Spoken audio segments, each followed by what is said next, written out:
Pa-pa-ra-pa-pa-pa. Balado ludique, saison 5, épisode 10! Épisode 10! C'est le party de fin de saison. En direct. Beach party alone. Beach party. Donc, on est le 10 octobre, mais quand même, il fait encore assez beau. C'est très difficile de se projeter dans le futur. On vous rappelle que ça fait près de 16 heures live qu'on enregistre la saison 5. En fait, vous, ça fait 10 semaines que vous l'écoutez. Nous, ça fait 16 heures qu'on l'enregistre. Merci d'être avec nous. Oh yeah, c'est la grande finale avec finalement le top 10, la crème de la crème, les meilleurs de tous les jeux, BGG, de Simon et de moi. Oui, c'est ça, exact. On s'est claqué un top 100 complet. C'était une épopée. Et là, on arrive Et on s'est claqué un top 100 enregistré en une journée, une saison, une journée. 300 jeux. On est là, c'est ça qui se passe. 30 jeux par épisode. Et là, c'est la fin de la saison. Nous sommes rendus au mois d'octobre. On a commencé ça le 27 juillet. Donc, c'est... Ça fait des mois Ça qu'on fait fait des ça. mois. On n'a aucune idée de ce qui se passe. On est complètement déconnecté de l'actualité. Une chose qu'on sait, par contre, c'est que on reçoit souvent des invités à Balado Ludique. Et ces invités, on leur a souvent fait un coup assez chien qui était de leur demander leur top 10.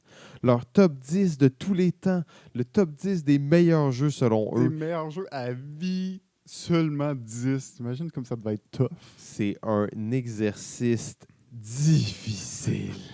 Et nous, on a demandé ça à plein de gens. On sait maintenant qu'il va falloir leur demander un top 100. Pour être sûr vraiment qu'il nous arrive avec un top 10 qui vaut la peine d'être raconté. On leur demande un top 100, mais on enregistre le top 10, c'est ça? Oui, exact. Ah ouais, bon là. plan. Ouais, Bon ouais, plan. exactement. Au moins, on sait qu'ils arrivent prêts et qu'ils ne nous servent pas n'importe quoi. Je regarde mon top 10 là. Je regarde pas le tien, je regarde le mien. Je suis presque entièrement satisfait de ce que je vois maintenant qu'on est passé à travers tout ça. On pourra justement en parler de la méthodologie pour faire le top 100 et la méthodologie pour faire le top 10. Elle est vraiment différente. Elle est vraiment différente. Le top 10, on va évaluer peut-être une quinzaine, même moins de jeux qui vont être respinés et rechangés d'ordre. Et il y a des jeux qui sont tellement spécifiques à certaines situations qui sont bizarres là-dedans. Il y a des jeux que, en tout cas, on va avoir la chance de creuser comme ça en détail. Je sais pas si tu avais peut-être des choses à mentionner sur ça. Ou... Ben, t'as un peu raison dans le sens que c'était peut-être le plus dur du top 10 à faire. Parce que c'est du top 100 là, plutôt, là, c'était le top 10 à faire qui était le plus difficile.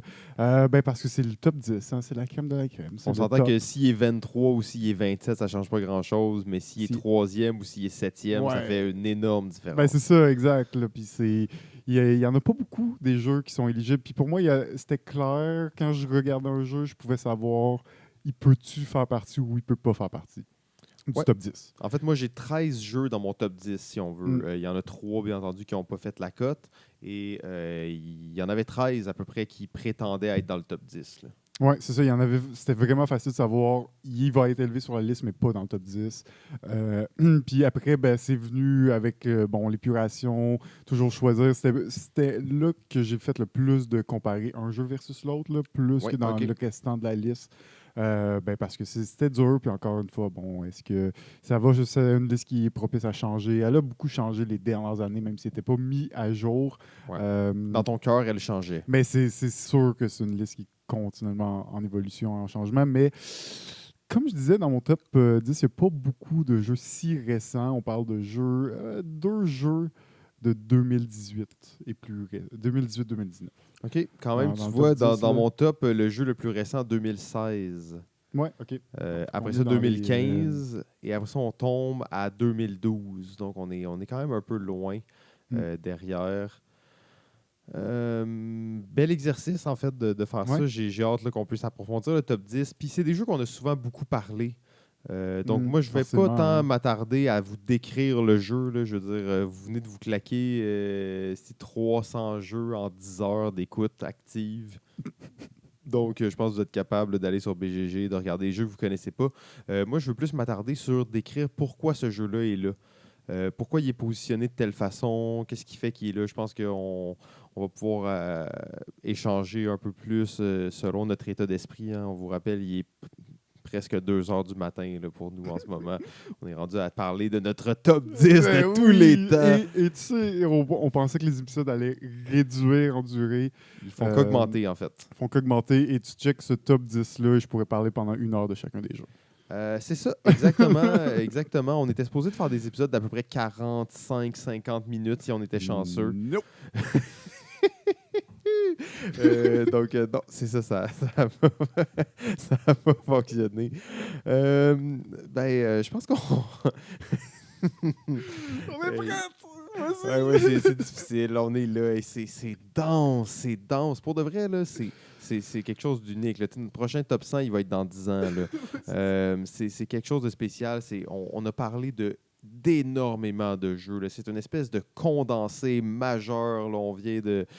J'espère que vous avez pris des notes. Où sont vos notes de la saison 5? Un C'est ça. examen en début de saison 6 vous sera distribué. Exactement. là. C'est comme on dit, vous voulez découvrir les jeux de société, écoutez ces 10 épisodes-là, vous allez vous faire shooter 300 jeux en 10 heures consécutives d'écoute. Encore une fois, merci d'être là après tout ce temps. Vous, ça fait 10 heures, nous, ça fait 16 heures. On est ensemble, on est là. C'est parti, le numéro 10.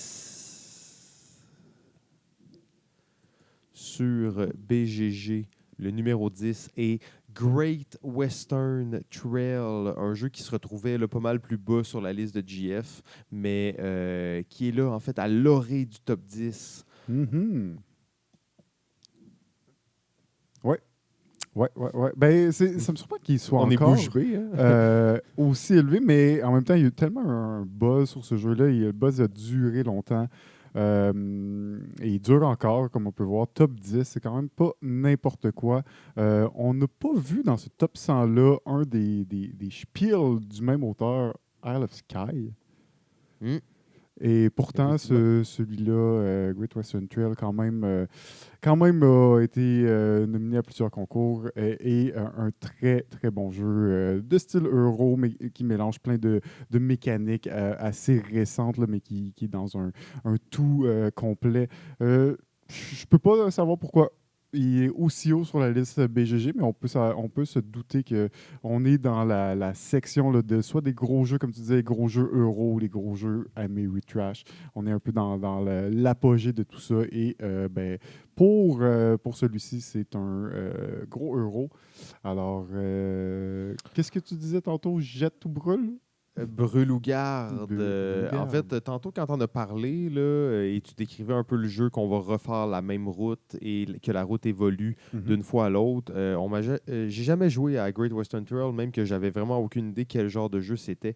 Et quand tu as dit ça, ça m'a vraiment allumé sur le jeu et de le voir en top 10 sur BG, je me dis, OK, j'ai vraiment Ouais, on n'a hâte pas le choix. Là, de c'est un l'essayer. jeu Là, à tu sais, jouer, comme je ouais. trouve qu'il a l'air d'avoir vraiment quelque chose de spécial et d'original là-dedans. Mm. Mon numéro 10 mon numéro 10 est peut-être le seul jeu duquel je doute un peu dans mon top 10. OK. Peut-être le seul jeu là, qui aurait pu être 11e et qui aurait pu être remplacé par quelque chose d'autre dans le top 10, mais à la dernière minute, le jeu a su conserver sa position. Il s'agit d'un jeu de Richard Breeze et le jeu, c'est Inhabit the Earth. Oh shit. Obscur comme jeu. Jeu Obscur. très obscur, édité à très peu de copies aussi, avec un style esthétique, un style de dessin euh, vraiment différent de ce qu'on peut voir dans l'industrie en temps normal. Moi, ça m'attire particulièrement, sauf que ça pourrait avoir l'air d'un casse-tête pour enfants. Dans les années 90. Dans les années 90, exactement. C'est ce qui m'a attiré vers le jeu au départ. Et c'est un jeu, c'est une course en fait d'animaux. La particularité de ce jeu-là, c'est qu'on va vraiment bâtir des espèces différentes à chaque partie. Donc, on va toujours bâtir une espèce de primate, une espèce de mammifère, une espèce de reptile, mais à chaque partie, elle va être adaptée et, si on veut, elle va exceller dans différents continents et elle va être bâtie de façon différente avec des bonus différents. Et ça, c'est vraiment des plaisirs du jeu. Donc, nos espèces qu'on va évoluer, qu'on va rendre de mieux en mieux, vont faire des courses pour devenir l'espèce dominante dans chacun des continents. Donc, le jeu se joue sur 6 continents et nos espèces se déplacent ou vont rester sur le même. Gros jeu de cartes, beaucoup de combos possibles. On réutilise aussi une mécanique qui n'est pas souvent utilisée avec des cartes, mais qui est vraiment intéressante, celle où on va empiler les cartes comme qui vont se chevaucher et ça va seulement, mettons, montrer la moitié d'une des cartes. Et sur cette carte-là, il y a certains symboles qui viennent s'ajouter aux symboles généraux de ta série. Innovation utilise ce concept-là, on va dire splay les cartes. Mais donc, on chevauche les cartes une par-dessus l'autre pour rendre la carte du dessus meilleure, lui donner des nouveaux symboles, si on veut, pour que l'espèce se déplace plus vite. Gestion de cartes, gestion de ressources, optimisation de séquences. En fait, c'est un jeu de rythme où on va vouloir faire des combos au moment approprié, bouger le plus d'espèces d'un coup. C'est un jeu vraiment unique, original. C'est une course. Très dur à Ouais, décrire. Là. puis le fait que c'est une course aussi, je trouve que ça le rend un petit peu plus intéressant même parce que ça vient le décaler encore plus sur ce qu'on connaît. Donc, c'est pas on finit la partie puis c'est celui qui a le plus de points. Oui, c'est ça, mais la fin de la partie est vraiment difficile à décider quand elle arrive en fonction d'un certain nombre de continents ont été complétés par des espèces. Là. Ouais, puis tout ça, c'est un peu abstrait parce qu'en réalité, c'est une genre de course à l'évolution, si je ne me trompe pas. Ouais. Parce que tu avances sur cette track-là, mais au bout du compte, ça représente l'espèce qui évolue. Ouais, ça représente l'évolution de l'espèce. Cet écosystème-là, donc 6 plateaux qui représentent la planète, là, si je ne me trompe pas. Ouais, chacun des continents. Puis ça représente ton espèce qui évolue dans cet écosystème-là. Particulier, pourquoi il est dans ton top 10? Pourquoi il est resté là? C'est quoi qui fait qu'il est là encore? J'adore les jeux de combos, de cartes dans lesquels on va se bâtir, si on veut, un engin. Okay? C'est un jeu d'engine building à un certain point où chacune de tes espèces va être bâtie et adaptée. Ce que j'aime beaucoup, c'est la différence que tes espèces vont avoir d'une partie à l'autre. Et aussi, comment est-ce que tu dois penser comment tu vas construire tes espèces. Parce que tes espèces, tu vas les construire au fil de la partie. Ils vont s'adapter. Ils vont s'adapter. Des fois, mettons, ton espèce, elle va commencer en Afrique. Et là, tu sais, OK, le début de l'Afrique, c'est vraiment tel type de ressources que ça prend pour monter, mais à la fin, je vais migrer en Amérique et en Amérique, ça prend tel type de ressources pour la fin. Donc, il faut que mon espèce elle soit bâtie pour le début et la fin de la partie au fur et à mesure que le jeu avance. Comme tous les jeux de course aussi, c'est un jeu qui a un niveau de stress qui est très grand. À ton tour, tu ne fais pas beaucoup pendant ton action. Donc, tu dois vraiment bien choisir l'action que tu vas faire. Il y a une certaine tension. Je recommande ce jeu-là, c'est 2 à 4. Peut-être 4, c'est un peu trop parce que ton tour, comme ton action vient pas, comme ton tour ne dure pas longtemps, mais que ça demande un peu de réflexion, ça se peut que tu trouves que ton tour ne vienne pas assez souvent à 4 joueurs là, pour avoir vraiment du contrôle. Mais 3 ou 2 joueurs, unique en fait en son genre, gros jeu de combo, mais quand même assez rapide aussi. Là. Ouais, un jeu assez particulier. Ça me surprend pas de le voir assez élevé. Top 10 quand même, mais on connaît ta passion pour les jeux off the track.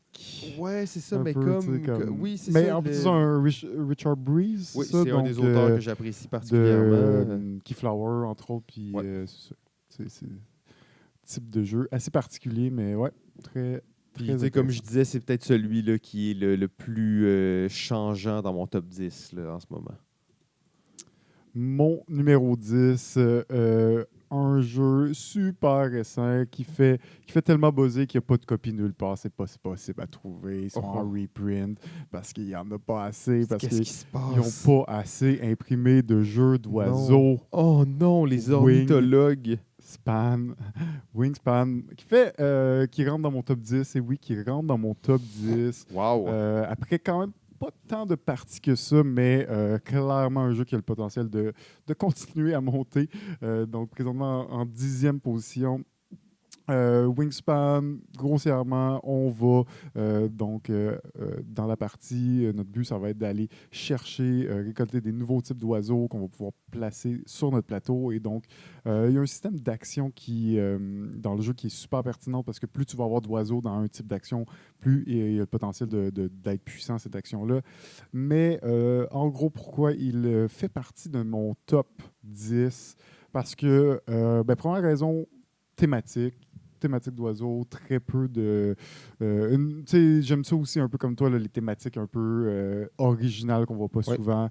De un, de deux, le jeu, souvent dans les problèmes ou dans les erreurs fréquentes de quand on design un jeu ou quand on va créer un jeu, c'est de vouloir mettre trop de statistiques, être trop fidèle à la réalité d'une thématique.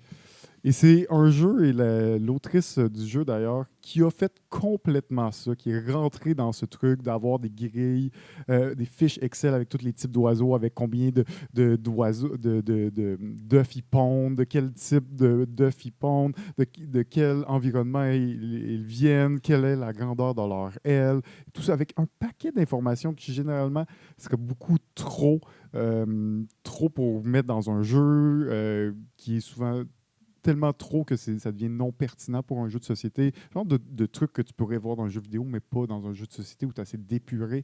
Mais cette dame a réussi à tout mettre cette information qui est quand même, oui, traduit en langage de jeu de société, mais qui est très fidèle à la réalité. Et malgré tout que ce soit pas un jeu très lourd et même que ce soit un jeu à la limite familial, dans les jeux là, qui sont dirigés par les cartes principalement, ça va être les cartes qui vont dicter un petit peu ce que tu vas vouloir faire et vers quelle stratégie tu vas vouloir aller. Mais ça, c'est un grand... j'étais vraiment content de voir ça, à quel point il y avait de l'information et à quel point c'était aussi un jeu informatif malgré tout et donc éducatif sur ces types d'oiseaux-là. Plus de 200 types d'oiseaux, ils sont tous différents, ils ont tous leurs props différents, ils ont tous leur type de nid, leur type d'œufs qui pondent et tout ça. C'est tellement bien fait, tellement bien fait, tellement bien. L'ergonomie est géniale, elle est parfaite. Les composants, bon, ça reste une belle qualité de production aussi. Superbe jeu, quoi dire de plus? Wingspan. Wow. Wow. Wow. Wow, wow, wow. Je m'attendais pas à ça. OK. Je m'attendais pas à ça, avoir Wingspan dans ton top 10. C'est surréaliste. OK. Je suis content. J'ai hâte de l'essayer. J'ai très hâte. Moi, je suis emballé par le jeu et ce sera à suivre. Oui, oui, oui, j'ai hâte que tu joues. Numéro 9. Sur BGG, on retrouve le jeu Sight. Brûle, bien entendu. Sight, hein, on pourra en parler longtemps de ce Ouais. jeu-là. Bon, faut pas. Non, c'est ça. On va laisser au plaisir les gens de réfléchir à ça dans leur cœur. Sight.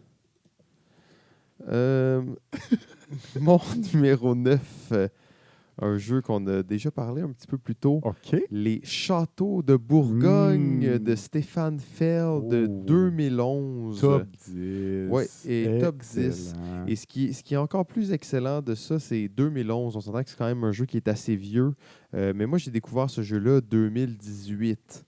Donc, c'est pas un jeu qui est... Mon amour de ce jeu-là n'est pas basé sur, disons, La sa... nostalgie, le moment. C'est ça, sa que tu as joué quand il est nostalgie. sorti, tu sais. Non, je viens tout juste de le découvrir sur une version usagée.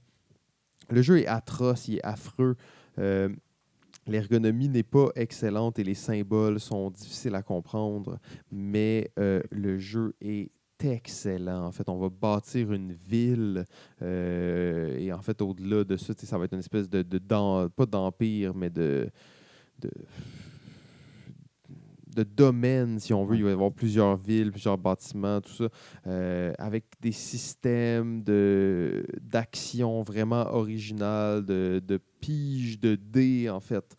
Donc, gros jeu, là, plein de façons de faire des points, plein de façons de bâtir son royaume, plusieurs manières d'optimiser. Et on va, tu sais, on a une espèce de plateau sur lequel on construit nos tuiles, parce que c'est vraiment un jeu de construction. Et quand on est un peu plus avancé, tous ces plateaux de joueurs-là, en fait, ont un côté réversible qui présente un domaine avec des types de tuiles différents. Donc, ça veut dire qu'il y a possibilité de rejouer vraiment en changeant des stratégies là, assez profondes. Je sais que je ne vous ai pas vraiment expliqué le jeu. Je vous dis surtout qu'il y a un aspect de rejouabilité qui est très grand euh, au niveau du placement de tuiles. Bien entendu, tellement de stratégies viables possibles, plusieurs synergies différentes à essayer d'une partie à l'autre. On veut toujours essayer d'optimiser sa stratégie, mais des fois, le jeu nous amène vers autre chose. À cause, il y a quand même une espèce de côté de hasard où qu'est-ce qu'on on peut pas prendre n'importe quel bâtiment chaque tour. On a une certaine limitation, mais on veut aller dans certaines directions tout en essayant d'être flexible avec qu'est-ce que le jeu nous offre. Euh, c'est Pour moi, c'est un pur chef-d'œuvre. Et on sait, là, il était top 14 sur BGG. Moi, je l'ai mis top 9 de mon côté. Je pense que Mm. c'est un jeu là, vraiment qui a une valeur assez impressionnante. Très bon. Très bon choix. Je vais devoir rejouer à ça bientôt. De mon côté, numéro 9 et un jeu assez particulier. JF, là, c'est le gros top 10. Hein? C'est le gros top 10. Et il pouvait vraiment pas être dans mon top 10. OK. C'était sûr. Euh, un jeu que je joue encore beaucoup. Un jeu OK. coopératif. Oh. Matt Leacock. Oh. Thunderbird. Thunderbird. Thunderbird. Quel chef-d'œuvre. Jeu. Oh là là là là là là. Obscur comme jamais. Jeu qui est sorti dans le cadre du 50e anniversaire des Sentinelles de l'Air, l'émission classique. Donc de marionnettes un peu. C'est un jeu où on va vraiment, pour les rares d'entre vous qui probablement connaissez les Sentinelles de l'Air, c'est quand même un jeu où on va se mettre dans la peau de cette famille ultra moderne qui ont des vaisseaux spatiaux et des navettes ultra puissantes pour régler toutes les crises, 1000 crises à la fois à l'entour du monde et dans l'espace et sur Mars et sur le Soleil. Partout, il y a des crises et on a besoin des Thunderbirds. Les Thunderbirds sont là Sur avec le leur soleil. vaisseau sur le soleil. On va jusqu'au soleil pour résoudre des crises, t'imagines? Oh là là. C'est épique comme tout. OK. En gros, jeu coopératif, puis ce que j'aime particulièrement avec cette version, avec ce jeu, c'est que oui, on est vraiment dans le type de jeu à la Matt Leacock, jeu de système d'action point coopératif, mais on est dans Thunderbird, dans un jeu où tu sens vraiment la coopération dans la mesure où, généralement, avant de savoir qu'est-ce qui est le mieux que tu fasses à ton tour, c'est mieux de savoir tout ce que les autres vont faire à leur tour. Donc, vraiment, il y a une planification entre les joueurs qui doit se faire dans le but d'être le plus efficace à résoudre le plus de crises, dans le but de ramasser les ressources nécessaires afin de vaincre le ultime scheme du ultimate méchant là, de la série. C'est ça, il y a des petites figurines avec les différentes navettes spatiales. C'est un jeu qui est forcément un peu basé sur une thématique qui est nostalgique. C'est un truc que j'écoutais quand j'étais jeune et que j'apprécie beaucoup. Vraiment un truc de gamin où on est là puis on regarde des machines se déployer, genre, puis détruire des bâtiments ou genre résoudre des gens avec ton sous-marin dans le fond de l'océan. Donc, jeu d'aventure assez particulier, mais c'est un jeu pour moi, il était là parce que je pourrais jouer n'importe quand. Je check ma bibliothèque si j'ai dans le jeu que j'ai envie de jouer. Et j'aimerais tellement avoir une version de Legacy de ce jeu que personne ne joue et personne ne connaît. C'est sûr que ça n'existera pas, mais un Legacy de ça, ce serait ultime. Thunderbird, c'est ça, numéro 9. Gros jeu.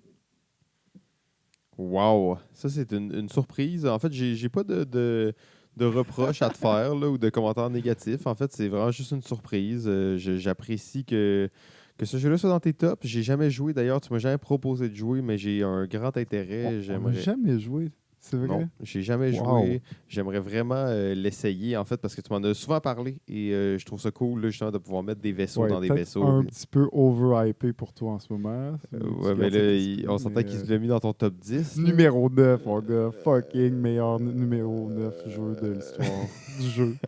Ouais, ok, donc c'est ça, c'est quand même assez intense. Euh, Ça va être long. Ça va être compliqué. Numéro 8. Numéro 8, du côté de BGG, on est avec Twilight Imperium, quatrième édition. Euh, quatrième édition, si je ne me trompe pas, on a déjà vu dans La cette troisième, liste ouais. la troisième édition de Imagine ce Twilight. jeu, 2 éditions dans le top 100 BGG. C'est quand Deux jeux même. qui sont même pas dans le top 1000, là, puis Twilight Imperium, 2 éditions. Ouais, la 3 et la 4. Donc, c'est quand même un jeu là, qu'il va falloir qu'on essaye. D'ailleurs, c'est un jeu qui m'a souvent beaucoup tenté. Mais comme on a dit, les limitations, les occasions de jouer peuvent être assez rares et ça prend un groupe qui est très spécifique là, pour jouer ça. Ça demande quand même beaucoup d'organisation pour faire une partie, en fait. De mon côté, le numéro 8, un des jeux les plus sous-estimés, un jeu québécois, le jeu québécois le Oh, plus shit. ambitieux. Philippe Baudouin, Pierre Poisson-Marquis, aka PP7, Christian Lemay, poète du jeu Seigneur des Terres, le Scorpion masqué. Il s'agit du jeu Québec, sorti en 2011. Pour moi, ce jeu-là n'a pas vieilli d'une miette.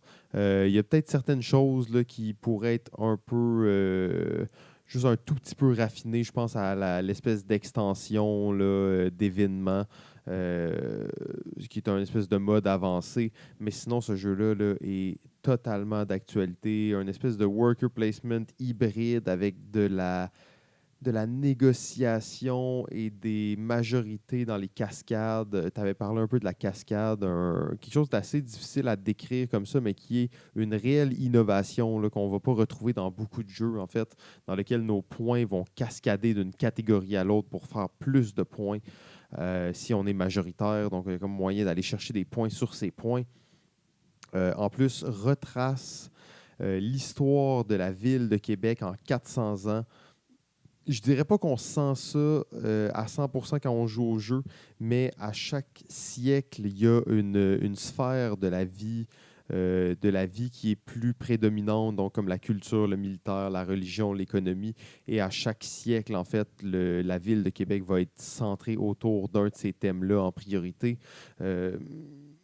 Oui, c'est du euro, c'est un peu sec au regard, et oui, c'est un jeu un peu spécial là, dans sa forme, des cercles un peu partout. Donc, il y a comme son petit côté un peu. Je ne sais pas trop comment dire ça. C'est pas polonais, c'est pas. Mais il y a le côté punk, en fait. Faudrait trouver le bon terme pour ça. C'est comme, on dirait juste que c'est pas totalement achevé, mais c'est fait avec toute l'énergie possible.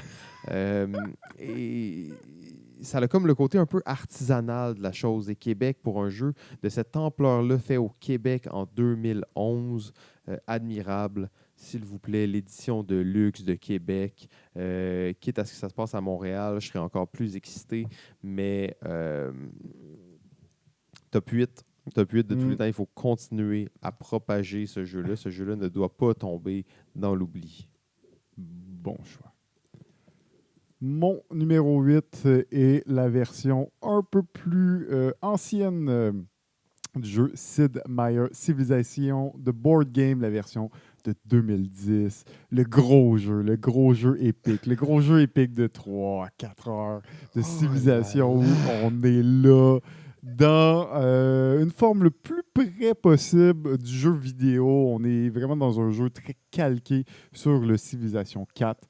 Un des jeux que j'ai joué quand même très souvent pour cette densité, là, un jeu qu'on ne va pas souvent sortir, mais que j'ai quand même fait plusieurs parties dans les dernières années. Et c'est un jeu que je vais toujours autant aimer. Écoute, l'autre jeu, pour moi, l'autre civilisation, est assez élevé dans mon top, mais bien qu'il y a beaucoup de trucs super clever, ça reste que celui-là, pour moi, thématiquement, il est là.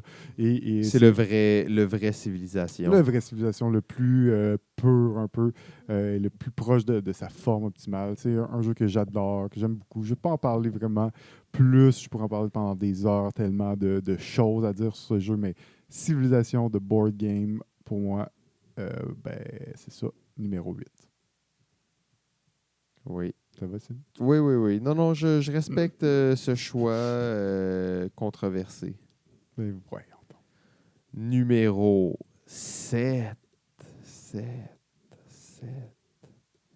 Sur BGG, en 7e position, on retrouve le jeu Gaia Project, qui est la réimplémentation là, de Terra Mystica. Jeu auquel je n'ai pas joué malheureusement, qui est quand même coté numéro 7 sur BGG. Donc, mine de rien, c'est assez impressionnant. J'ai pas grand-chose de plus à dire parce que j'ai pas joué. Je ne connais pas beaucoup plus. Je pense qu'il n'est pas tout à fait pareil, là, à quel point c'est une réimplémentation. Je ne suis pas sûr plus qu'un jeu différent, mais utilisant relativement les mêmes mécaniques ou un peu le même système. Mais en effet, là, c'est un jeu à être top 7. C'est quand même assez impressionnant, hein. De le voir aussi haut. Terra Mystica qui suit pas loin à numéro 12. C'est un jeu à essayer. Absolument. Numéro 7 pour moi, le jeu Seasons. Mhm. Régis Bonassé, jeu français, jeu de cartes. Moi, je suis un grand fan des jeux de cartes, bien entendu. Season, probablement l'un des jeux que j'ai le plus joué, surtout que j'ai dû jouer à peu près 1000 parties en ligne. Donc, c'est un jeu auquel j'ai joué énormément. Très compétitif, un jeu de cartes atypique dans le sens qu'on ne se présente pas avec un deck et on ne bâtit pas nécessairement notre deck au fil de la partie. Au début de la partie, il y a une espèce de petite séance de repêchage de cartes où on va monter les cartes avec lesquelles on va jouer pour la partie. Donc, à chaque partie, on a une situation initiale qui est un peu différente et qui va être différente pour chaque joueur. Jeu de cartes aussi dans lequel il y a beaucoup de ressources à générer, il y a beaucoup de choses à prendre en compte. C'est un jeu qui a une très grande profondeur, en fait. Season, pour moi, c'est dans la quintessence des jeux de cartes. Il y a eu deux extensions qui sont aussi bonnes les unes que les autres. Et il y a même eu, à un certain point, il avait créé en ligne un générateur de cartes pour la communauté. Et il y a eu une extension non officielle qui est sortie, qui est en fait des cartes qui ont été choisies par les créateurs du jeu par rapport à ceux que la communauté avait créés. OK. Donc, Nice. une espèce d'extension non officielle par rapport à ça. Ce jeu-là se retrouve loin parce que j'ai beaucoup accroché sur si on veut, la scène compétitive. Là, il y a eu des tournois sur BGA, il y a eu des tournois en personne. Ça a duré 1 an ou 2. Ils n'ont pas réussi à faire lever la foule justement pour que le mouvement continue vraiment. Mais c'est un jeu qui a encore des joueurs en ligne qui jouent, des très bons joueurs, des gens qui continuent de se spécialiser dans Seasons. Tout est là pour que ce soit un beau jeu de cartes, très geek en fait, mais juste très très bon. OK. Je peux pas. J'ai pas joué assez vraiment pour en parler. Je peux voir. Je peux voir qu'il est dans ton top 10. Ça me surprend pas. Non, je peux imaginer que c'est pas nécessairement ton genre de jeu aussi. Tu sais, gros jeu de cartes, tout ça, c'est bon, je l'accepte. Là. Mais ça vaut le détour là, pour les fans de jeux de Ouais. cartes. Mon numéro 7 est un grand classique de 2002. Et non, pas tant découvert en 2002 que plus découvert par la suite et vraiment adoré. Et je le considère comme un grand chef-d'œuvre. Pour y avoir joué beaucoup de parties, c'est Puerto Rico. Oh là là! On dit même, la légende dit même que tous les jeux sont inspirés de Puerto Rico. Oh! C'est la légende. 2002, hein, c'est un jeu qui est encore là, qui est La encore dans le naissance de top tout. 100 de BGG. Magnifique. Donc, Puerto Rico, jeu dans lequel nous allons construire une colonie dans le but d'exploiter les nouvelles terres dans ce nouveau monde. On va devoir donc exploiter, récolter des ressources par l'exploitation et reshipper ça en Europe pour faire des points de victoire. C'est un système d'action un système d'action à sélectionner. C'est-à-dire qu'un joueur, à tour de rôle, un joueur va sélectionner une des actions possibles. Une action que tout le monde va pouvoir faire, à l'exception du premier joueur qui va faire cette action avec un petit bonus.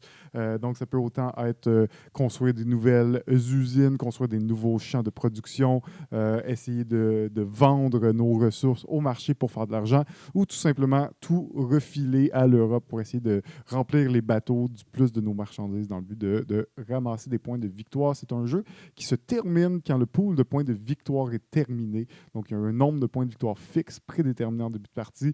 Et c'est toute cette course d'aller essayer d'aller grappiller tous les petits points avant qu'il n'en a plus. Écoute, grand chef-d'œuvre, c'est un jeu que je joue beaucoup et je pense que plus tu le joues, plus tu vois la subtilité et la profondeur des stratégies possibles et des actions que tu peux faire. Aussi pour emmerder les autres joueurs. Il y a souvent des fois dans ce jeu, c'est de faire une action qui n'est pas nécessairement la meilleure action pour toi, mais qui est vraiment la meilleure action pour bloquer un autre joueur, de livrer ou d'avoir un avantage sur une action. Donc c'est beaucoup sur ça qui... il y a beaucoup cette présence de jeu, d'interaction entre les joueurs dans ce jeu euro quand même plutôt assez relax au niveau de l'interaction, mais cette pression-là entre les joueurs et cette pression que tu peux mettre sur les autres joueurs pour les emmerder est quand même très présente et très solide, donc il faut pouvoir les prévoir et le prédire et essayer d'éviter ça. Puerto Rico, le jeu mère, le jeu de tous les jeux, le grand classique de 2002, Puerto Rico. Wow! Numéro 6. Et sur BGG, en fait, on note en 6e position du grand palmarès. Probablement que ce jeu-là serait dans mon top 10 ou même, en fait, assurément dans mon top 20. Quel shame de voir ça et de me dire encore, j'ai pas joué et les deux, on n'a pas joué. Moi, c'est terrible. Star Wars Rebellion. C'est terrible. Ça tellement bon. Ouais, qu'on pourrait pratiquement comparer aussi à un genre de War of the Ring, où on va rejouer l'histoire de Star Wars, mais avec des variations dans l'histoire.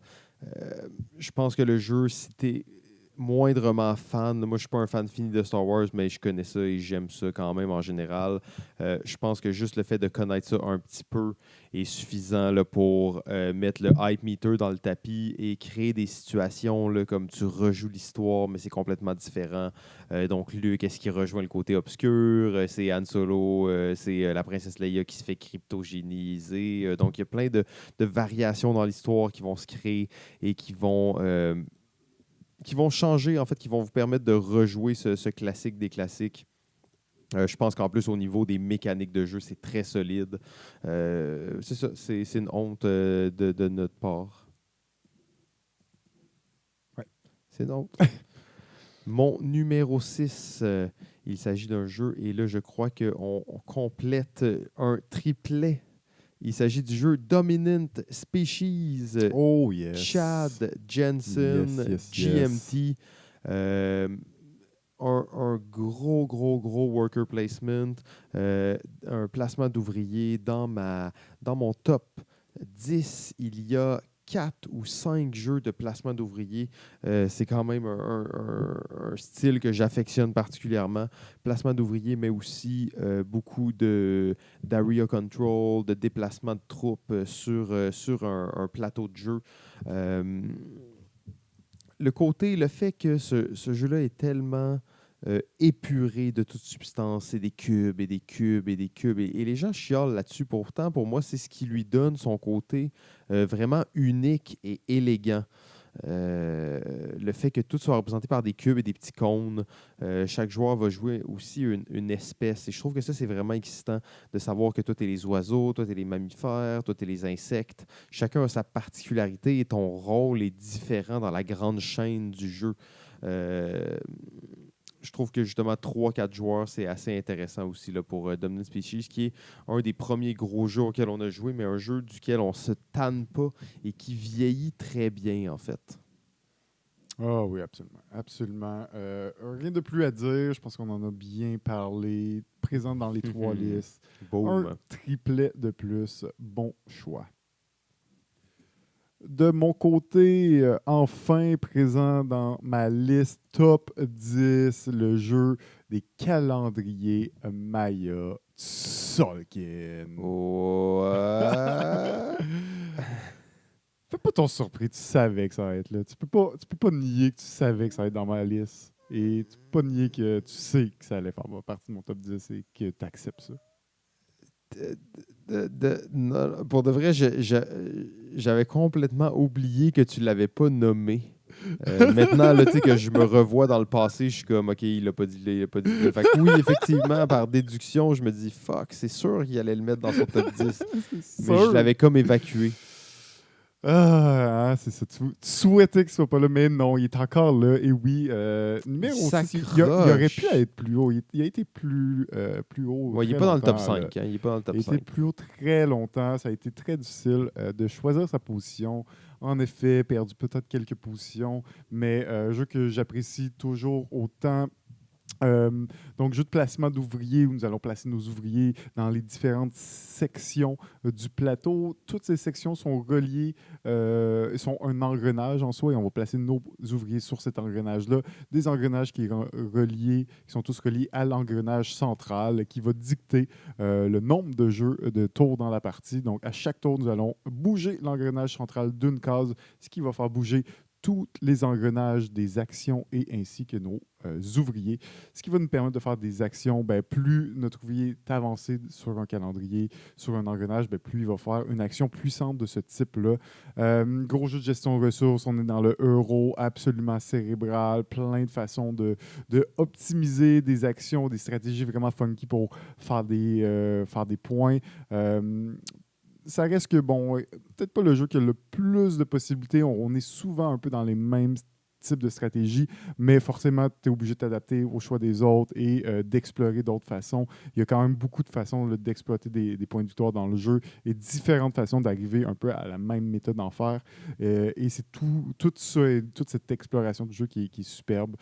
Il est encore dans mon top 10 parce que je réussis encore à y jouer à l'occasion et que je suis toujours autant impressionné par cette mécanique unique qui n'est vue dans aucun autre jeu. Aucun autre jeu, même depuis 2012 qu'il est sorti. Donc, le calendrier Maya Tzolk'in. Ouais, tu disais qu'on avait sûrement beaucoup de crossover et tout ça, de jeux qui allaient se chevaucher. J'ai l'impression que notre top 100, il y a quand même des similitudes, mais notre top 10 est somme toute très différent. Ouais. Je pense qu'on a seulement un jeu qui est le même et quelques jeux, mettons, dans mon top 10 qui se retrouvent plus loin dans le tien. Mais c'est ça, c'est quand même surprenant. Beaucoup du mien qui se retrouve dans le tien plus loin. C'est ça, exactement. Donc, il y a quand même... c'est intéressant de voir ça. Et là, on rentre dans le palmarès le plus ultime. On est dans le top 5. On a parlé, on a nommé. Ça fait des mois qu'on fait ça. Des mois. Arrêt, On a chaud. On est le 28 juillet maintenant, bien entendu, parce que c'est la nuit. On a dépassé le temps. Il est pratiquement 3 heures du matin. Et on arrive là, le top 5, la crème de la crème des jeux. Sur BGG, en 5e position, on a un jeu qu'on va passer très, très, très brièvement. C'est le jeu Twilight Struggle. On va y revenir. De mon côté, le jeu polonais d'Ignacy Trzewiczek, présenté par Portal Game. c'est le jeu prêt à porter. On va incarner un magnat de la mode, un designer de vêtements qui tente de faire sa carrière autant en vendant des vêtements qu'en participant à des défilés. On va créer un empire, en fait, une entreprise. On va engager des gens comme des comptables, mais aussi des porte-paroles et des couturiers expérimentés. On va aller acheter les tissus, on va choisir la qualité de nos tissus, on va respecter des modèles, on va suivre des tendances. Premièrement, thématique ultra atypique. Bon, il y a quelques jeux qui ont repris ça, l'idée d'être un couturier, mais ça, c'est vraiment la mode moderne, contemporaine, les catwalks, vraiment la mode qu'on connaît de nos jours, et pas nécessairement la mode autant des rois où on confectionnait des tenues somptueuses ou des choses comme ça.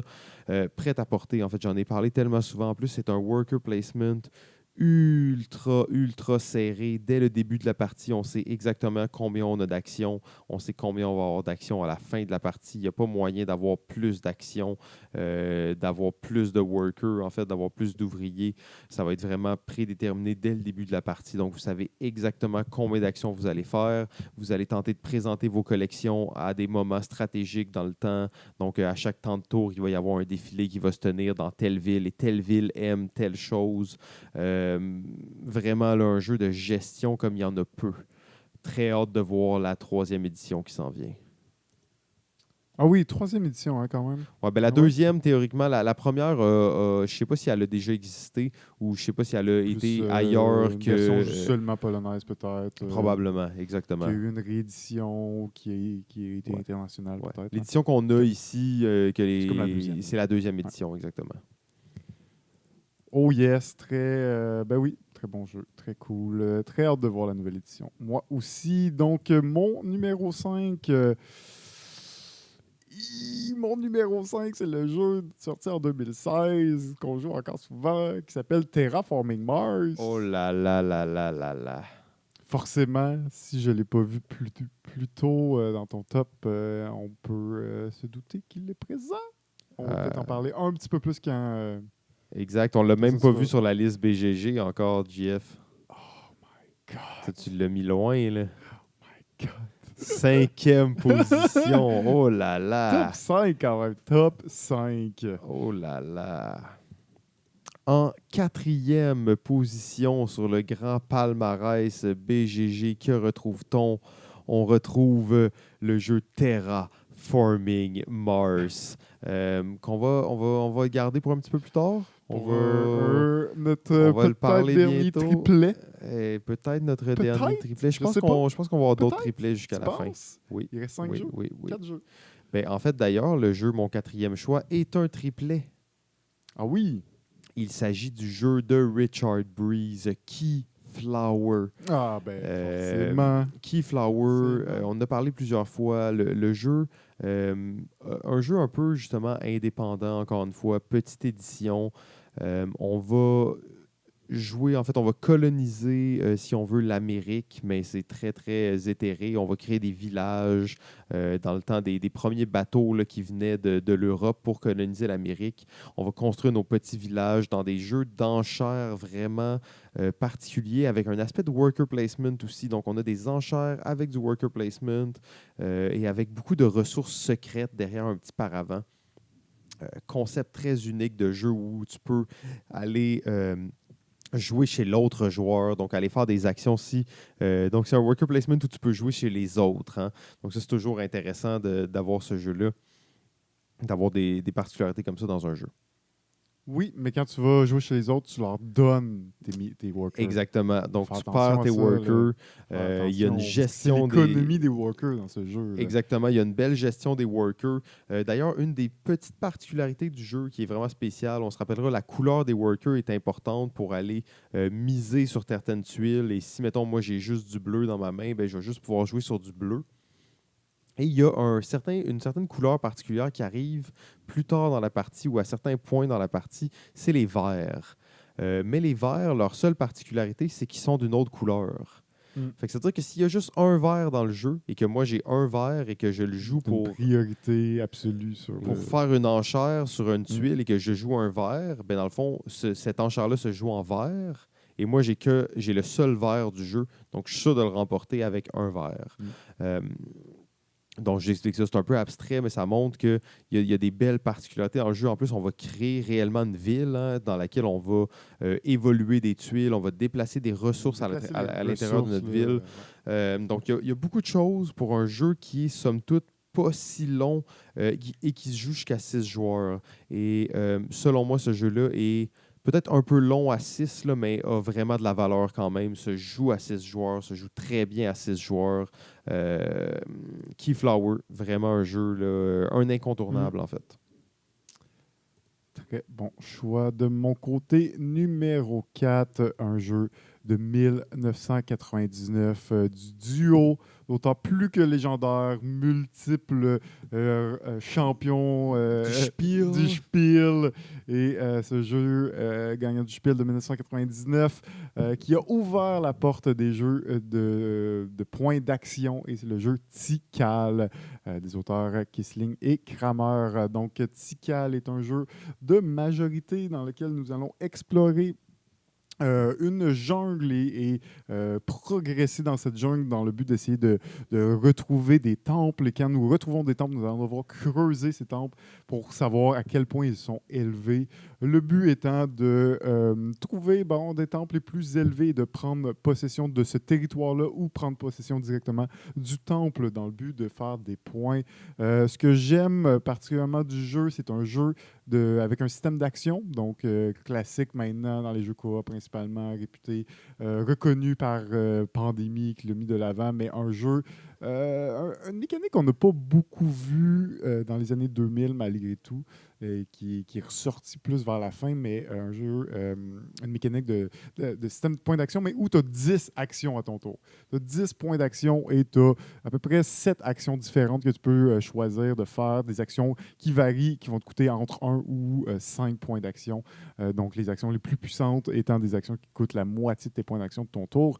Donc, une belle variété à ce niveau-là. On est vraiment dans une espèce de mix de jeux d'exploration. On va découvrir ces tuiles-là qui vont arriver un peu dans l'ordre, un genre d'ordre prédéterminé, mais aussi aléatoire.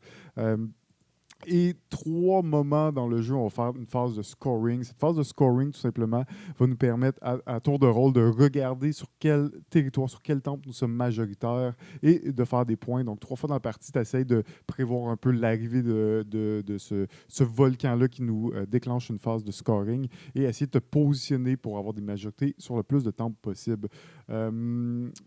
En gros, c'est ça, jeu d'exploration.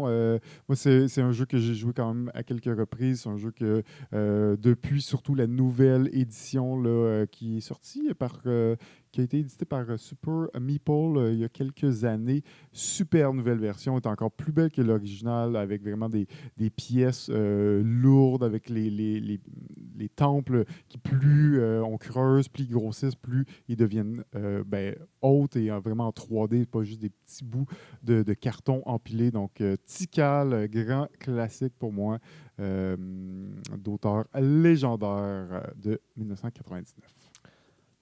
Je suis content que tu mettes ça là-dedans. Ouais. Ouais, je trouve ça intéressant. D'ailleurs, moi, c'est.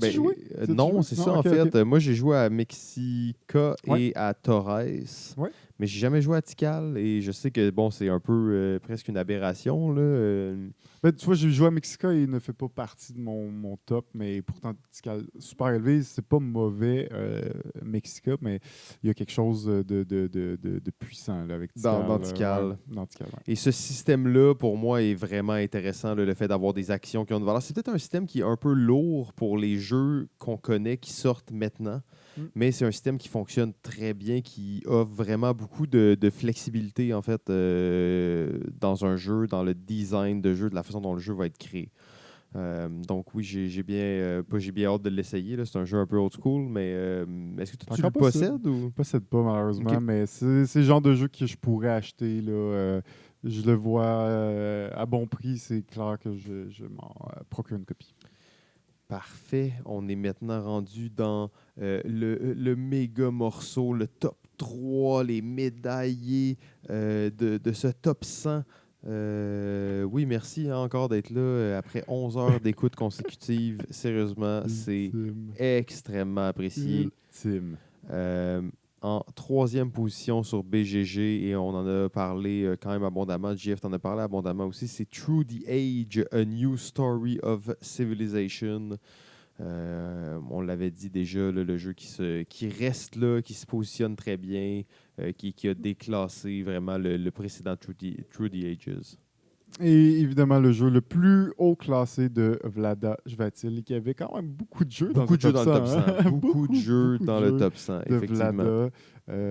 Une chouchou du public BGG, on pourrait le dire. Oui, exact. Avec Uwe Rosenberg, Oh là, c'est oui, un des oh auteurs oui, qu'on oh oui, a, qu'on clairement. a revu beaucoup durant ce top 100. Mon top 3 médailles de bronze de tous les temps, il s'agit du jeu sorti en 2010, Karl Tchoudik, Asmadi Game, Innovation. Le jeu de cartes des jeux de cartes. Moi, maintenant, je joue avec l'édition de luxe avec 5 extensions. On a 5 fois plus de cartes que dans la première version. C'est un jeu... On parlait de jeu de civilisation, on parlait de jeu de... Ouais. Il n'y a pas de jeux qui vont te permettre de bâtir une civilisation qui va être aussi unique et excitante que Innovation. On va recruter les dirigeants élites, les dirigeants illustres de toutes les époques. On va aller chercher des technologies qui partent de l'âge préhistorique jusqu'à celle du futur. On va découvrir des villes préhistoriques jusqu'aux villes les plus modernes qu'on connaît maintenant. On va découvrir des technologies même fantastiques, mais de toutes les époques, des légendes, des mythes, et tout ça en cartes seulement. La seule chose qu'il y a dans le jeu, c'est des cartes. Rien d'autre que des cartes. Les cartes utilisées d'une façon vraiment particulière. Donc, on parlait de la superposition des cartes pour révéler des symboles. Et ces symboles-là, en fait, vont nous permettre, si on veut, de déterminer notre puissance de notre empire et de notre civilisation. Et ça va déterminer les actions qu'on va pouvoir faire et les actions qu'on va partager avec les autres joueurs aussi. Donc, si moi, je suis dominant en économie, dans le symbole de l'économie, peu importe qui fait une action du domaine de l'économie, moi aussi, je vais la faire. Donc, ça serait vouloir bafouer le jeu de le résumer plus grandement. Pour moi, c'est sa diversité qui en fait un chef-d'œuvre. C'est un jeu, oui, certes, un peu chaotique, mais qui est rempli de rebondissements. C'est un jeu où tu peux dominer toute la partie, être rendu à développer les banlieues alors que ton adversaire est encore pris à développer, je ne sais pas quoi, dans le fond, les haches à une époque médiévale. Et finalement, en fait, il va y avoir un revirement où la personne va l'emporter. Donc, c'est jamais joué. En plus, ils l'ont mis la version Vanilla en ligne sur BGA. J'ai eu la chance de me claquer beaucoup de parties, mais c'est un jeu... tous les fans de jeux de cartes devraient être des fans d'innovation. OK. Gros classique pour toi, c'était clair. J'étais pas sûr à quelle position j'allais le retrouver. J'aurais pu croire que c'était ta première position. Ouais, Ça m'aurait pas surpris. Mon top 3, je te dirais qu'il est très, très, très serré. Je vous ai dit, j'ai beaucoup de placements d'ouvriers et j'ai beaucoup de jeux de cartes dans mon top 10. Et mon top 3, un jeu tellement récent que tu n'as même pas joué, t'imagines. Oh là là, qu'est-ce qui se passe un avec jeu qui s'est JF? propulsé dans le top 10. C'était même pas une question si elle allait dans le top 10 ou pas. C'était juste de savoir quelle position. Et oui, il s'est frayé le chemin en troisième position. C'est le jeu Architect of the West Kingdom. Oh, wow! À ce point. Si haut, magnifique! Si haut par tout le jeu, cette mécanique placement d'ouvriers, j'adore les placements d'ouvriers, cette capacité là, à trouver des nouvelles idées. Architecte, un jeu où on va avoir de multiples ouvriers pratiquement à l'infini, mais il y a tellement de monde dans ce village-là qu'il y a des gens qui vont être emprisonnés, tu vas devoir aller les chercher chez les autres joueurs. Donc, bon, c'est un jeu forcément par l'ergonomie, l'esthétique visuelle, les mécaniques très clever et l'utilisation de bâtiments et de cartes de personnages qui te permettent d'évoluer un petit peu ta faction ou ton type de jeu qui est pour moi très déterminant là, dans la sélection de ce jeu en troisième position. Et ce que j'apprécie beaucoup aussi de ce jeu, c'est qu'il y a une espèce de concept où tu essaies d'être très religieux et très respectueux de la loi. Et il y a toute une échelle qui te permet de savoir à quel endroit tu te trouves là, sur cette espèce d'échelle de respect général, mais tu pourrais être aussi un brigand, un gars avec une pauvre réputation. Tu ne pourras jamais donner de l'argent pour construire la cathédrale parce que tu n'es pas assez sain pour faire ça. Par contre, tu profites de plein de pouvoirs du marché noir et des racailles. Clairement, tes gars ils vont se retrouver en prison, mais tu vas peut-être trouver des façons de les sortir plus rapidement, de briber les bonnes personnes, d'aller chercher les combos pour optimiser cette stratégie-là. Donc, comme 2 stratégies, même 3 à la limite, parce que tu peux jouer un peu dans le milieu et jouer un peu sur la ligne entre les deux. Donc, être très pour la loi, être contre la loi ou être un petit peu entre les deux, essayer de profiter du meilleur des 2 positions. Donc, c'est aussi un aspect qui est pour moi très intéressant, qui rajoute au fait ton personnage un petit bonus qui va probablement enligner fortement quel genre de stratégie ou qui va guider vers une stratégie ou l'autre, dépendamment, mais même si tu pourrais aller ailleurs et t'en foutre. Moi, je trouve la force de ces jeux, c'est l'ergonomie. Il y a tellement d'icônes sur le plateau, sur les cartes. Ça a l'air d'un bordel, mais finalement, après quelques minutes, tu comprends toutes les icônes vraiment clairement. T'as pas beaucoup d'hésitation. Il n'y a pas de cartes que tu es obligé d'aller checker dans le livre pour comprendre ou trop de texte ajouté pour mieux expliquer les symboles. C'est clean, clean, clean. Je pense que c'est la force en général de cette compagnie-là, mais ce jeu particulièrement est assez fort pour moi. Donc, Architect of the West Kingdom. Wow, ben ça me donne encore plus le goût de jouer. Je suis agréablement étonné qu'il soit si haut dans ta liste, mais j'ai bien hâte de l'essayer. Clairement un jeu qui pourrait perdre des positions si je joue pas plus. OK. Mais clairement un jeu un autre de ces jeux sur la liste d'achat. Oh. Et maintenant, nous sommes à la médaille d'argent, le numéro 2. Et en plus, on a un match. GF et la liste BGG ont le même choix. Pandémie Legacy saison 1. J'avais même pas pensé, j'avais même pas cliqué. Oh, wow. Numéro 2. Wow. Oh, oui, ben écoute, hein, c'est ça. Pandémie Legacy saison 1. C'est pas comme si on n'avait pas parlé de ce jeu-là. Hein. C'est là, on parle tellement de la franchise, de Pandémie, tout ça. Le jeu qui aura mis sur la map les jeux Legacy et qui en restera encore pour longtemps, je pense, l'exemple fort et clé de ce type de mécanique-là. Donc, reprendre un jeu déjà très solide mécaniquement en termes de Pandémie, coopératif en plus, de le mettre dans un jeu avec une narration soutenue qui nous permet de détruire des cartes, placer des collants sur le plateau, donner des noms à nos villes, donner des noms aux maladies, donner des noms à nos personnages qui vont se builder, qui vont avoir une personnalité, développer des relations avec d'autres personnages. Et il y a ces moments critiques où tout se brise, où ton personnage fort et clé se passe, et je ne vais pas le spoiler, mais des moments dramatiques en fin de saison à absolument ne pas manquer. Sinon, fini ce jeu, ça vaut la peine. Oui, je pense que je vais le finir seul, en fait. Ça vaut la peine, même seul. Je pense que seul, ça vaut vraiment la peine. Mon numéro 2, il s'agit du jeu Terraforming Mars. Et on complète maintenant notre dernier triplet. Ben oui. Terraforming Mars.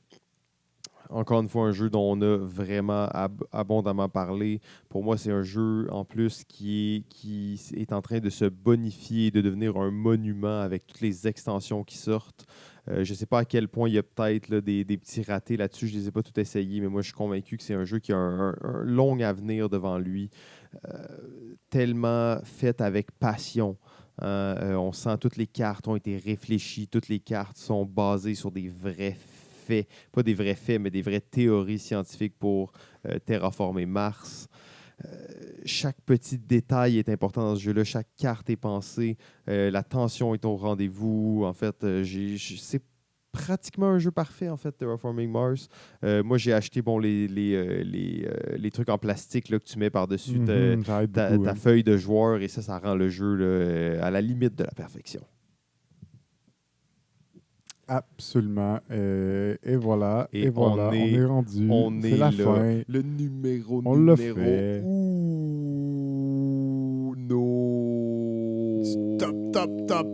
Top 100! Top 100. Pas croyable. 100. Une saison, une journée. Une saison, une journée, ça Dernier fait jeu. plus de 16 300 heures jeux. qu'on est là. J'ai chaud. 300 jeux, 10 épisodes.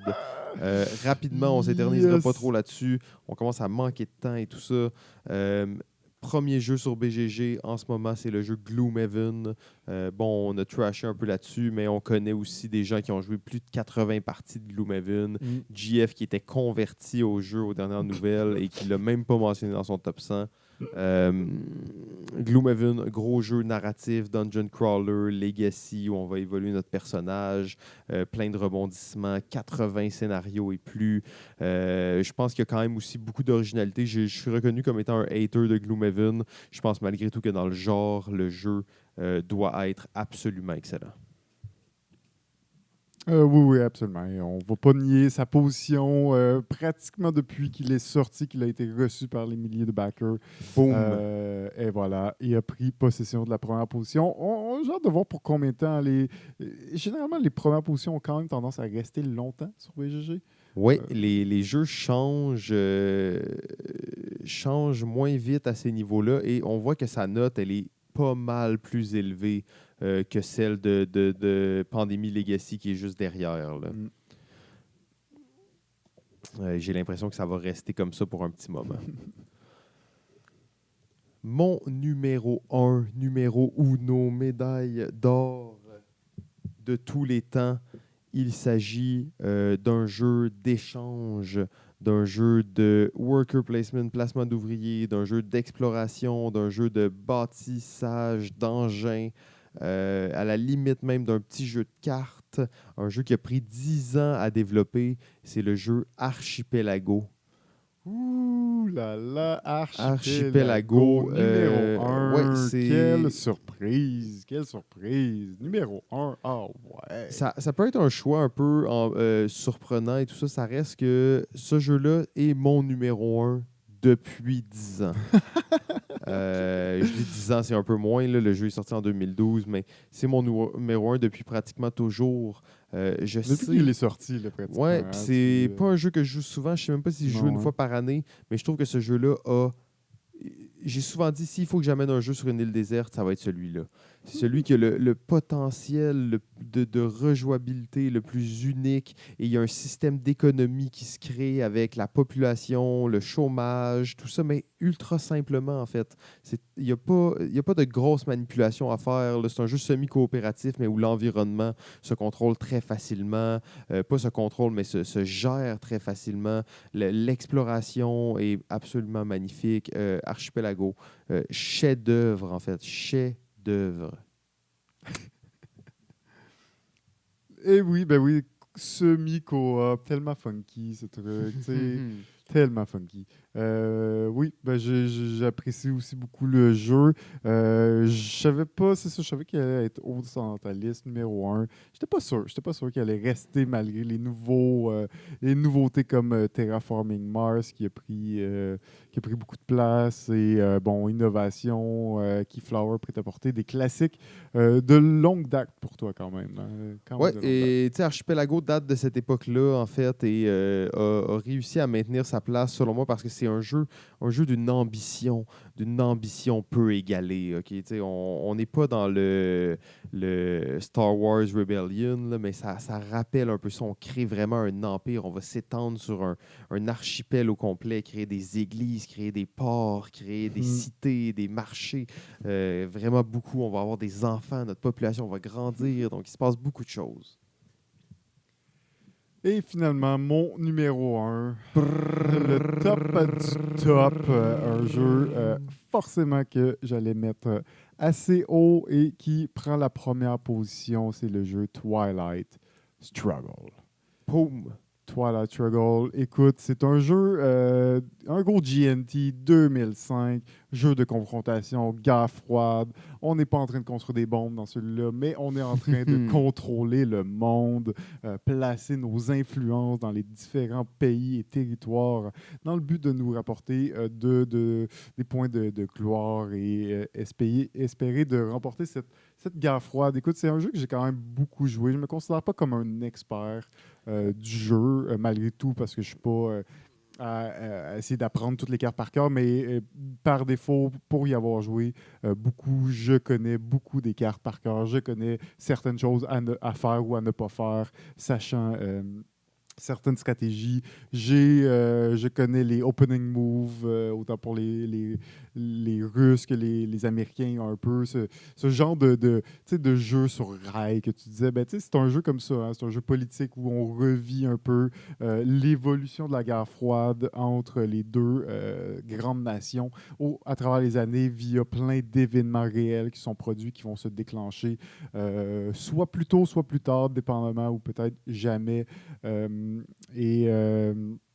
C'est un jeu, c'est ça, de très, très confrontation. On est dans le contrôle de territoire, on est dans essayer de prévoir ce que l'autre va faire, quel genre de cartes l'autre joueur a. Est-ce que l'autre joueur a des cartes de scoring, donc il va potentiellement faire le scoring pour un territoire, parce que si tu penses qu'il a la carte de scoring de l'Asie, ben, t'as mieux te positionner correctement au moment où il va jouer la carte pour soit gagner le plus de points possible ou du moins en enlever le plus à l'autre joueur. C'est un jeu de tir à la souque en réalité, parce que 20 points d'un côté, 20 points de l'autre. Quand tu fais des points, en réalité, tu en enlèves à l'autre joueur. Si tu es à 3 points, que l'autre en fait 5, ben, l'autre est rendu à 2 points. Donc, on va tirer un peu sur cette corde. On ne connaît jamais le nombre total de points qu'on a fait dans la partie. On connaît seulement la différence de points entre les deux grandes nations. Et c'est ça qui va dicter si un joueur arrive à plus de 20 points de différence. Il remporte la partie automatiquement, ou sinon, à la fin des 3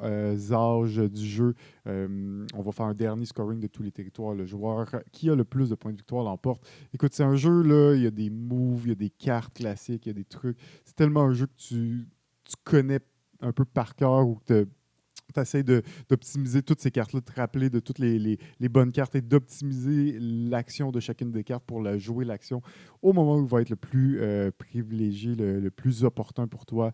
Donc, que dire de plus sur Twilight Struggle? Ben, JF, Ouais. on est à la fin.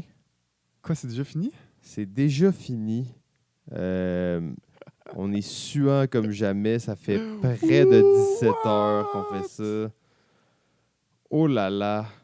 Oh là là. Quel exploit. Merci à tous d'avoir passé ce temps en notre compagnie. Ces heures et ces heures à écouter des centaines de jeux défiler dans vos oreilles.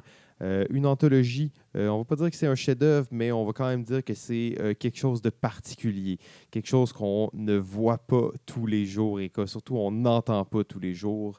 Vous êtes fan de jeux, vous voulez initier quelqu'un à des jeux, je pense que ça vaut la peine de partager ces 10 épisodes-là.